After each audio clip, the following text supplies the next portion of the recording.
They told him his daughter would never see again. So, he made a choice no father should ever have to make. This is the story of Obinna, a father whose love outshined his own light. In a small Nigerian village, wrapped in the gentle hum of crickets and the soft, warm glow of lanterns, lived a humble woodcarver named Obinna. He was a man known for his gentle smile and hands calloused from years of shaping wood into art.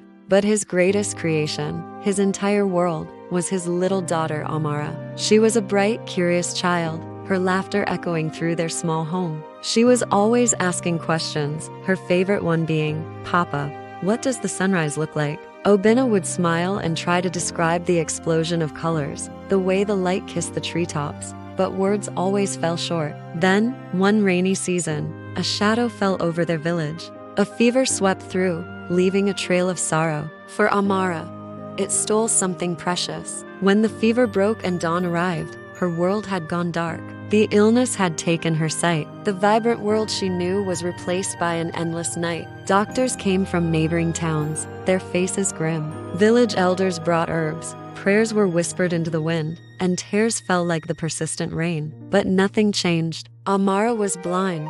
Obinna tried to be the rock his daughter needed. He forced a smile, his laughter a little louder than before, trying to fill the silence where light used to be.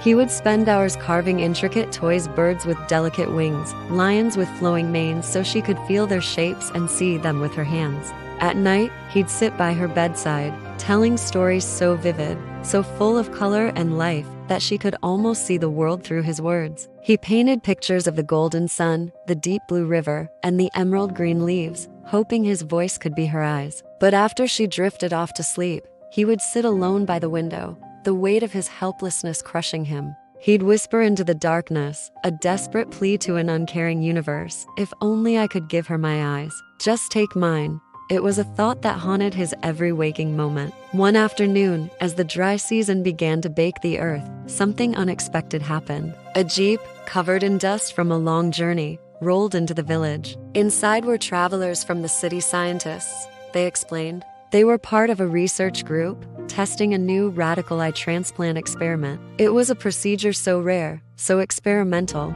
it had never been successfully performed on a human. "It's dangerous," the lead scientist warned, his voice low and serious. "The chances of survival for the donor, they are almost zero." He let the words hang in the air. But, he continued, looking at the hopeful faces around him, "If it works, if it actually works." The recipient could see again. A spark ignited in Obinna's heart. It was a dangerous, terrifying spark, but it was also a spark of hope. He listened as the scientists explained the risks, the infinitesimally small chance of success. But all he heard was that one phrase, "She could see again." In that moment, a decision formed in his mind, solid and unshakable as the ancient baobab tree at the village edge. He didn't hesitate. He knew what he had to do. He told no one of his plan. Not the village elders, not his closest friends, and especially not Amara. How could he explain such a thing to his little girl? Instead, he put on his bravest face. He walked to where she was sitting, listening to the birds sing. He knelt down, his calloused hands finding hers. "Amara, my love," he said, his voice steady despite the storm in his chest. "I have to go away for a little while. I'm going to work on a very big, very important carving project." He smiled, tucking a stray piece of her hair behind her ear. "It will be my greatest masterpiece." She smiled back, trusting him completely. That was the last time she felt his touch. Days later, under the sterile, bright lights of a makeshift clinic, the surgery began. It was a long, arduous process, a delicate dance between life and death, hope and despair. Back in the village, Amara waited, unaware of the sacrifice being made for her. Then came the morning. The morning the bandages were to be removed. Amara sat on a small stool, her heart pounding in her chest. The doctor slowly, carefully, unwrapped the gauze. For a moment, there was just a blur. And then, color.